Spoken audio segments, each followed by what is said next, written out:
Tu risques d'aller en prison?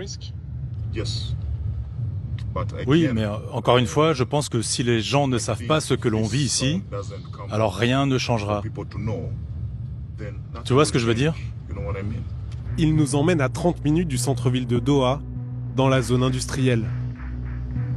Un quartier que les supporters de la Coupe du Monde ne verront jamais.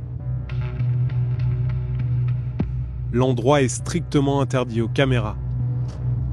Seule solution pour interviewer John, un taxi. Le conducteur est de mèche.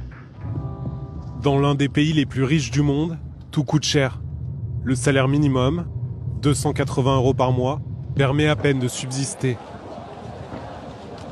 Alors pour se nourrir, des milliers de travailleurs viennent ici chaque jour, au Kachara Market, le marché aux déchets.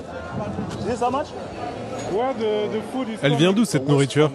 C'est les déchets des gros supermarchés. Ce qu'ils jettent à la poubelle, ça termine ici. Oh mon Dieu, c'est quoi? C'est des têtes de mouton. Combien ça coûte? C'est 25 rials. 5 € la tête de mouton qui macère sous 35 degrés. Avec leurs sacs plastiques, les commerçants éloignent les nuées de mouches. Les conditions sanitaires sont terribles. Terribles. Tous les travailleurs de la zone industrielle viennent ici. Tu penses que le gouvernement sait tout ça? Ah mais c'est sûr et certain. En théorie, la législation qatari est très attentive à l'hébergement de ces migrants, comme en atteste cette circulaire ministérielle récente.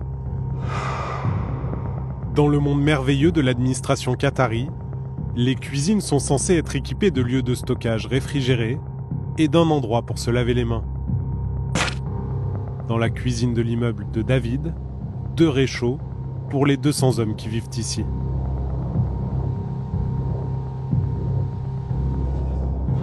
Concernant les chambres, d'après la loi, l'espace minimum par lit doit être de 6 mètres carrés et ils doivent être séparés par une cloison ou un rideau.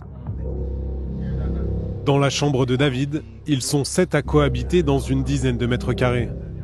Selon lui, la climatisation est en panne depuis des mois. Dans la pièce, il fait 35 degrés. La promiscuité est totale, les conditions d'hygiène sommaires. Pour laver leur linge, nous n'avons vu aucune machine à laver, mais de simples seaux. Et pourtant, à en croire le règlement, il est obligatoire de fournir aux résidents un service complet de blanchisserie.